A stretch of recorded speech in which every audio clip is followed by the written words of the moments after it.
पिछले कई महीनों से हम एक ही चीज बार बार सुन रहे हैं। हर हियरिंग में ना ये सरकार के लॉयर्स वही आर्ग्यूमेंट को रिपीट करते हैं। इस पॉइंट पे तो मुझे लगता है जजेस भी बोर हो चुके रहेंगे। लेकिन आज फाइनली एक बड़ा अपडेट आया है। सेंट्रल गवर्नमेंट ने सुप्रीम कोर्ट में एक एफिडेविट सबमिट किया है। अब आपको अगर एफिडेविट नहीं पता तो वो बेसिकली एक ऑफिशियल स्टेटमेंट होती है। उसमें जो भी चीजें लिखी गई रहती हैं और जो भी उसे सबमिट करता है उस पर खड़ा उतरता है। अगर मैं कोई एफिडेविट सबमिट करता हूं, मैं उसमें जो कुछ भी लिखता हूं वो 100% सच है, ऐसे मैं उसे सबमिट करता हूं। तो आप समझ रहे हो, इस ऑफिशियल स्टेटमेंट या फिर एफिडेविट को सबमिट किया है सेंट्रल गवर्नमेंट ने, जिसमें कुछ ऐसे पॉइंट्स है ना जो लिटरली रियल मनी गेम्स को, टेरर फंडिंग, मनी लॉन्ड्रिंग और हमारे देश इंडिया के नेशनल सिक्योरिटी रिस्क के साथ कनेक्ट करती है। एंड ट्रस्ट मी दोस्तों, इस एफिडेविट में जो भी पॉइंट्स मेंशन किए गए ना, वो सुनने के बाद आपका सोचने का, आपका जो पर्सपेक्टिव है रियल मनी गेम्स को लेकर,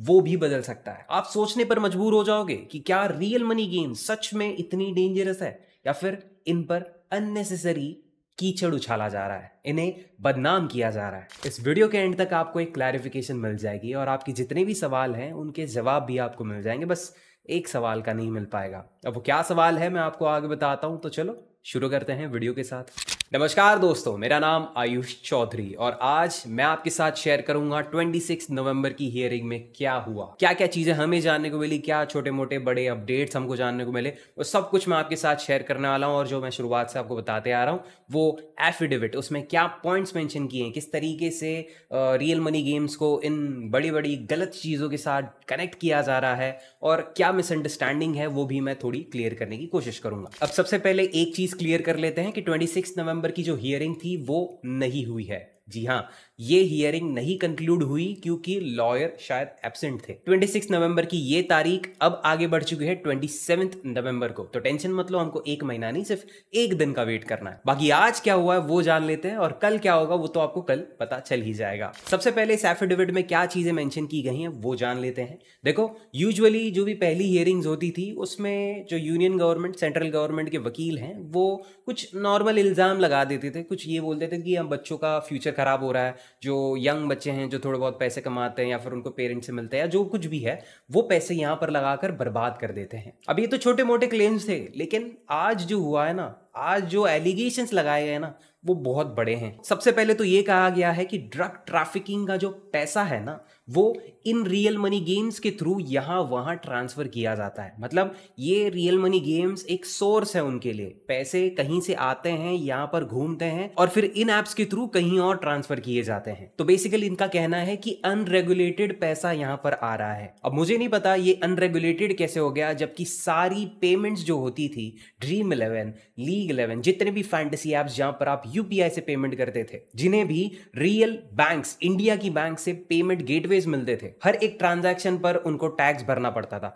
अब हर ट्रांजैक्शन अगर मॉनिटर हो रहा है, हर ट्रांजैक्शन पर अगर टैक्स भर रहे हैं हम, तो इन एप्स पे अनरेगुलेटेड पेमेंट्स कैसे हो रही हैं? और जो एप्स पर एक्चुअली अनरेगुलेटेड पैसा घूम रहा था, जो कि यूके बेस्ड एप्स, अभी भी लोग खुलेआम उसको खेल रहे हैं। मेरे लाइव सेशन में जब लोग आते हैं बोलते हैं हमें तो आज तक इन ऐप से कोई दिक्कत नहीं है, तो हम तो कंटिन्यू करेंगे भाई। ऐसे ऐसे लोगों को मैं देखता हूं ना, जिनको फर्क नहीं पड़ता उनका पैसा कहां पर जा रहा है, किस तरीके से यूज किया जा रहा है, क्या उनको मिलेगा या नहीं मिलेगा, किस दिन उनका बैंक अकाउंट फ्रीज हो जाएगा, उन्हें कुछ फर्क नहीं पड़ता, ना ही उन्हें कुछ अकल है इस सिचुएशन के बारे में। फिर दूसरी चीज उन्होंने कही थी कि क्रिप्टो बेस्ड लॉन्ड्रिंग भी यहां पर होती है। मतलब क्रिप्टो करेंसी का भी यहां पर एक अलग लेवल का स्कैम चल रहा है। अब रिसेंटली विंजो ऐप और गेम्स क्राफ्ट, उनकी न्यूज तो आपने देखी होगी, ईडी ने इनके हेडक्वार्टर्स पर रेड मारी। इनके जो ऑफिशियल्स है, बड़े बड़े पोजीशन पर जो इनके एम्प्लॉइज बैठे हैं, उनके घर पे भी रेड मारी और इनको मिले बहुत सारे ऐसे वॉलेट्स, बहुत सारे ऐसी क्रिप्टो करेंसी जिस पर कोई भी हिसाब नहीं है। अब लाखों करोड़ों की अमाउंट में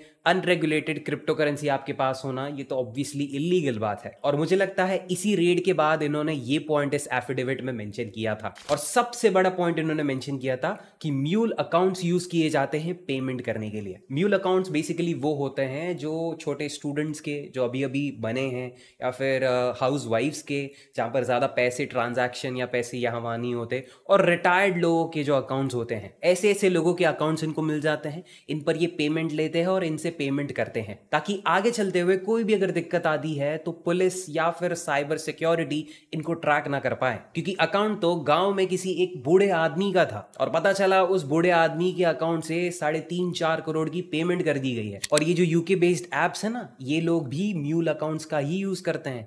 इन्हें कोई बैंक की तरफ से पेमेंट गेटवेज नहीं मिलते, ये म्यूल अकाउंट्स यूज करते हैं जहां पर आपके पैसे लेते हैं और ऐसे ही किसी एक अकाउंट से आपको पेमेंट देते भी हैं जब आप विड्रॉल करते हो। अब सोचो अगर वो अकाउंट किसी बड़े या फिर गलत ट्रांजैक्शन में इन्वॉल्व हुआ और उस अकाउंट से गलती से आपके अकाउंट में पैसा आ गया हो तो आपका अकाउंट भी फ्रीज हो सकता है। इसीलिए मैंने पहले दिन से मना किया था कि जहां पर हमारे इंडिया के बैंक्स का प्रॉपर पेमेंट गेटवे नहीं है वहां पर 1 रुपया भी आपको अपना नहीं डालना चाहिए, ना इन्वॉल्व होना चाहिए। फिर इस एफिडेविट में ये क्लेम किया गया है कि सस्पिशियस ट्रांजैक्शंस की जो मात्रा है वो बहुत बढ़ चुकी है। 2019 से लेकर 2020 में सिर्फ 1 सस्पिशियस ट्रांजैक्शन हुआ था जो कि बहुत बड़ा था, और फिर 2023 से लेकर 2024 में 239 सस्पिशियस ट्रांजैक्शंस हुए हैं बड़े लेवल के। आप सोच सकते हो 19 से 20 में सिर्फ 1 हुआ, 23 से 24 में 200 से ज्यादा, 7,000 से भी ज्यादा बैंक अकाउंट्स फ्लैग हुए थे। मतलब इन अकाउंट्स में या तो ये फ्रॉड का पैसा मिला था या फिर ये सारे सस्पिशियस ट्रांजैक्शंस पे पकड़े गए थे। और अगला नंबर मैं जो बोलूंगा ना उस पर तो कोई शक ही नहीं होता मुझे, 75,000 करोड़ से भी ज्यादा पैसा इंडिया के बाहर गया है लेकिन इंडिया में आया नहीं है। ऑब्वियस सी बात है, ये बाहर के apps, offshore betting, offshore gambling, जितने भी ये प्लेटफॉर्म्स है ये लोगों को इस तरीके से उल्लू बनाते हैं, इस तरीके से बोलते हैं ना, वो सपने दिखाते हैं कि आप इतना पैसा बनाओगे, आपको टैक्स नहीं देना पड़ेगा, आपको ये नहीं भरना पड़ेगा, आपको वो नहीं करना पड़ेगा। और हमारे इंडिया में जहां पर पैसे को लक्ष्मी माता कहा जाता है, इज्जत दी जाती है और पैसे को लेकर इतने सीरियस हैं, वही लोग जब एक सही डिसीजन लेना होता है, इन सब चीजों से दूर रहना होता है, तब गलत डिसीजन लेंगे जस्ट बिकॉज उनको 4 पैसे वहां पर ज्यादा मिलने वाले थे।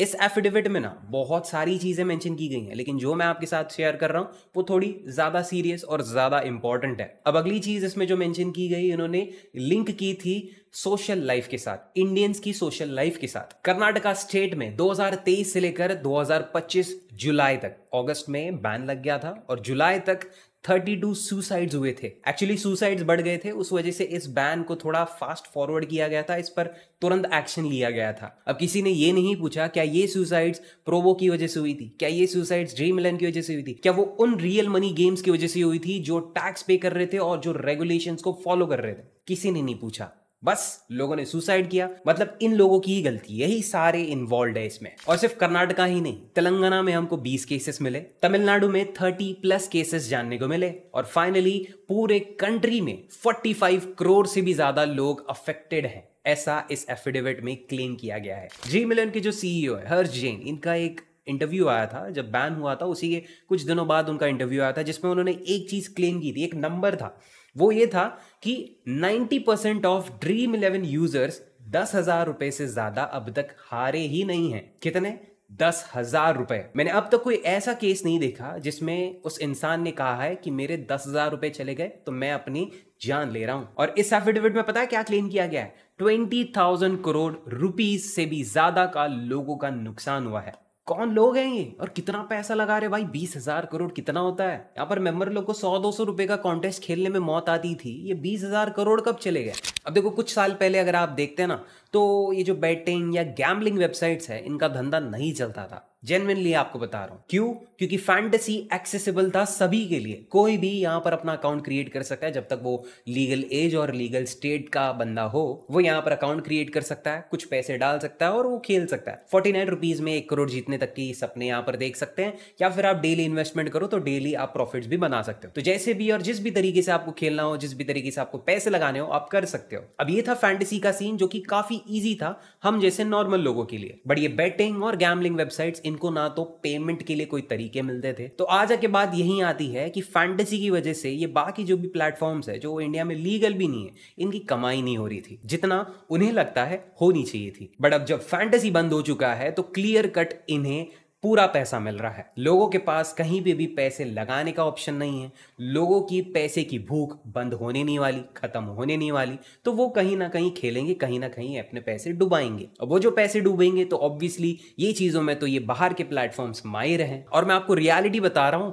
मुझे पिछले कुछ महीनों से इतने सारे ईमेल्स आए हैं और वो सारे ईमेल्स प्रमोशन वाले हैं, सारे बेटिंग के वेबसाइट्स हैं। अब आप सोचोगे कि क्यों नहीं किया मैंने, 4 पैसा तो मैं भी कमा लेता। बट वो 4 पैसे कमाने के चक्कर में कल जाकर मैं कहीं फंस गया तो फिर वो पैसे मेरे कुछ काम नहीं आने वाले, और ना ही आपके आएंगे अगर आप ऐसी वेबसाइट्स पर खेलते हो। आज शायद आप पैसे कमा रहे हो, आज शायद आप प्रॉफिट बना रहे हो, जो भी जिस भी तरीके के आप कॉन्टेस्ट ज्वाइन कर रहे हो, लेकिन एक दिन ऐसा आएगा जो कि मैं नहीं चाहता बट आएगा जरूर, जहां पर आपको रियलिटी को फेस करना पड़ेगा। अब इस वीडियो का पॉइंट ये नहीं था कि फैंटेसी आएगा या नहीं आएगा, क्योंकि उस डिसीजन के लिए आज तो कोर्ट की हियरिंग कंप्लीट हुई ही नहीं, जो कि पूरी होगी 27 नवंबर को, और होपफुली ये हो जाए, एक फाइनल डिसीजन हमें मिल जाए। और एक्चुअली इस वीडियो का पॉइंट ये था कि इस एफिडेविट में, आज के एफिडेविट में क्या चीजें मेंशन की गई हैं वो आपको भी पता चले। कहीं आपको लगता है कि रेगुलेटेड टैक्स पेइंग एप्स ये सारी चीजें कर पाएंगे? होपफुली जो भी चीजें इस एफिडेविट में क्लेम की गई हैं, इसका एक करारा जवाब